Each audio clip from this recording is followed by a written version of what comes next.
Inkomoko y'icaha. Inkomoko y'icaha ku bantu benshi hamwe n'impamvu y'uko kiriho bibatera kudidanirwa gukomeye. Barabona igikorwa c'ikibi n'ingaruka zaco ziteye ubwoba z'umubabaro n'ukwihebura, maze bakibaza ukuntu ibi vyose bishobora kubaho musi y'ubutware bwa wa wundi adafise aho agarukiriza ubwenge mu bushobozi no mu rukundo.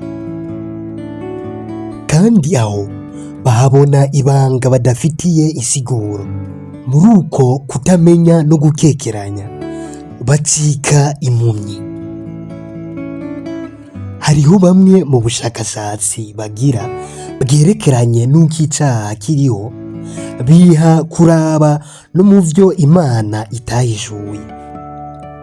Rero nta nyishu baronka ku ngorane zabo, kandi kubera ko basanzwe bahengamiye ku gukekeranya no kunebagura, ibi bica bibatera urwitwazo rwo gutemera amajambo yo mu vyanditswe vyeranda. Ariko rero abandi nabo baragwa kubera ukwishimira ugutahura ingorane ikomeye y'icaha ku bayoboye, kubera ko imigenzo n'ubusobanuro atari bwo vyatumye inyigisho za Bibiliya zerekeranye na kamere y'Imana, akarangamutima k'ubutware bwayo n'ingingo yisunga mu gutora umuti w'icaha zirengwako. Ntibishoboka gusigura inkomoko y'icaha nk'uko woba ugomba gutanga impamvu yo kuba kiriho. Ariko abantu bashobora kumenya ku vyerekeranye n'ukuntu cabonetse hamwe n'ingaruka zaco ntabanduka, bituma haboneka ku buryo bwuzuye ubutungane no kugira neza kw'Imana iriko irazitorera umuti. Nta ngingo yigishwa mu vyanditswe ku buryo bwuzuye isumbu yuko Imana atari yo nkomoko yo kwinjira kw'icaha mw'iyi si. Eka nta n'umuntu yigeze abuzwa ata mpamvu kuronswa ubuntu bw'Imana. Vyumve neza, nta n'agakosa kabonetse mu ntwaro y'ijuru koba katumye habaho ukugumuka k'umugwanizi. Icaha ni nyawivanga mu bintu, nta n'insiguro n'imwe woshobora guha ukubaho kwaco. Kirasiga ubwenge kandi ntigisigurika. Kugerageza kugisigura ni nk'uko wogishigikira. Hamwe hoboneka insiguro yaco, nticoba kikibaye icaha. Insiguro yonyene dufise y'icaha niyo dusanga mw'ijambo ry'Imana. Icaha ni ukwica ibwirizwa ry'Imana. Ni irishigwa ahagaragara ry'ingingo ivuguruza ibwirizwa ry'Imana ryubakiye ku rukundo ryo shingiro ry'inganji y'Imana. Imbere y'uko icaha kibaho, isi yose yarangwa n'amahoro hamwe n'umunezero. Ibintu vyose vyaragahore kuko vyisunga ubugombe bw'Imana. Urukundo vyakunda Imana rwari ku rugero rwo hejuru. Urukundo vyakundana hagati yavyo ntigwagira nkunzi ngo ruhengame. Kristo Jambo, umwana wenyene w'ikinege, yari kumwe n'Imana Data yamaho ibihe vyose. Bari umwe mu karangamutima, umwe muri kamere, umwe mu ntumbero. Niwe kinyabuzima conyene muri iyi si cashobora gusangira n'Imana impanuro n'intumbero vyayo. Imana yaremye ibinyabuzima vyose vyo mw'ijuru ibicishije kuri Kristo, nk'uko tubisanga mu Bikolosayi 1:16. kuko muri we ariho vyose vyaremewe, ivyo mw'ijuru n'ivyo mw'isi. Uri intebe n'icubahiro, uri ubwami, uri ubukuru, uri n'ububasha.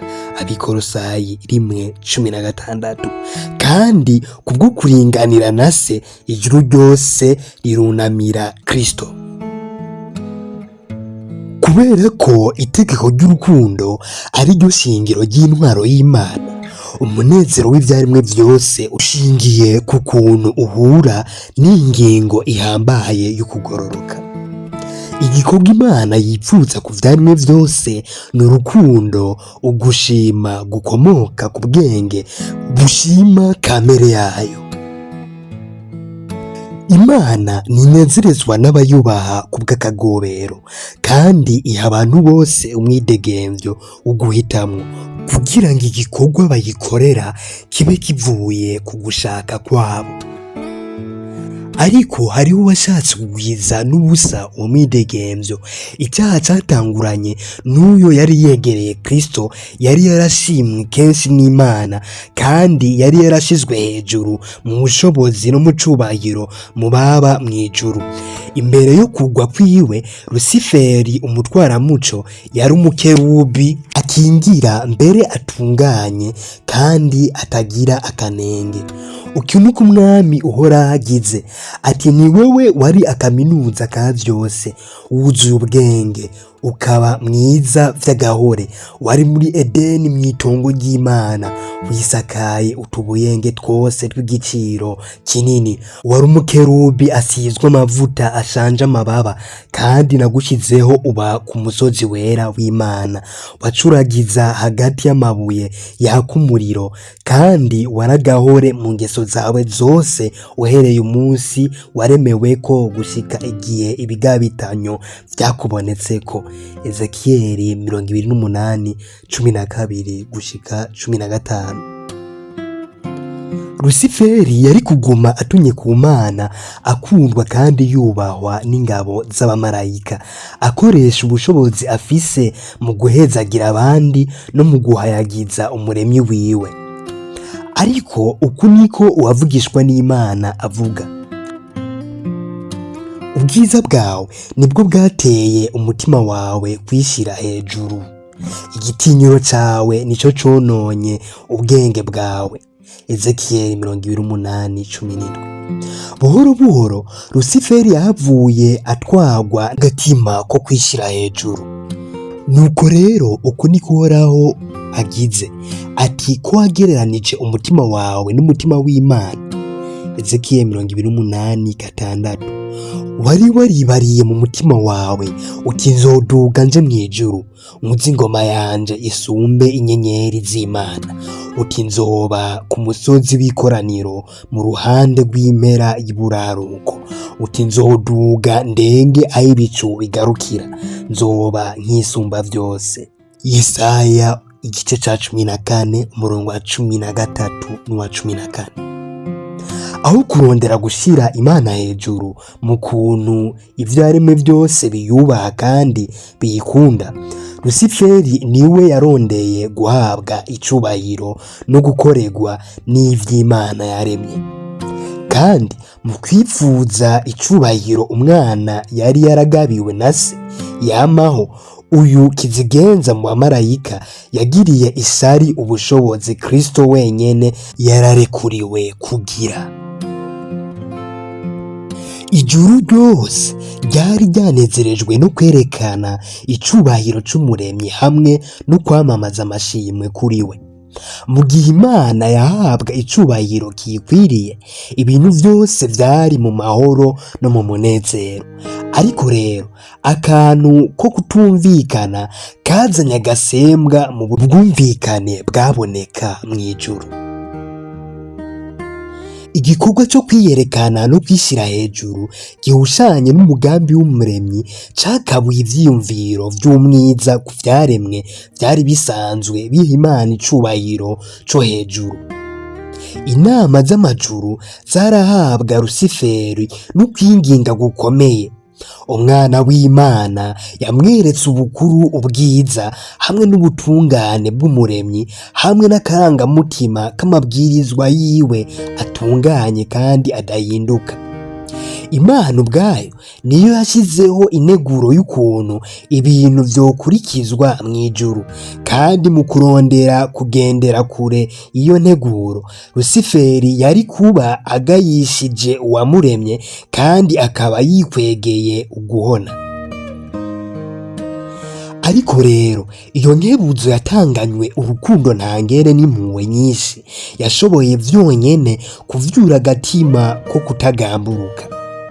Lusiferi yararetse aratwarwa n'ishari agiriye Kristo riramuganza, kandi arushirizaho kumva ko iyo ariyo yonyene nzira akwiye gukurikira.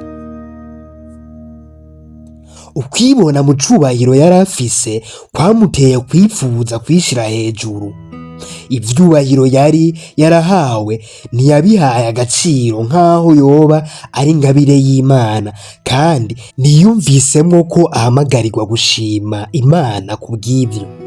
Yishimiye akaranga kiwe hamwe no kwishira hejuru, hanyuma arondera kuringanira n'Imana. Yari asanzwe akundwa kandi yubahwa n'ingabo zo mw'ijuru. Abamarayika banezerwa no gukora ivyo abasavye, kandi yari yisakaye kubarusha bose ubwiza n'icubahiro. Ariko rero naho vyari bimeze uko, umwana w'Imana niwe mutware wenyene w'ijuru yarazwi, asangiye ububasha n'ubutegetsi na Se.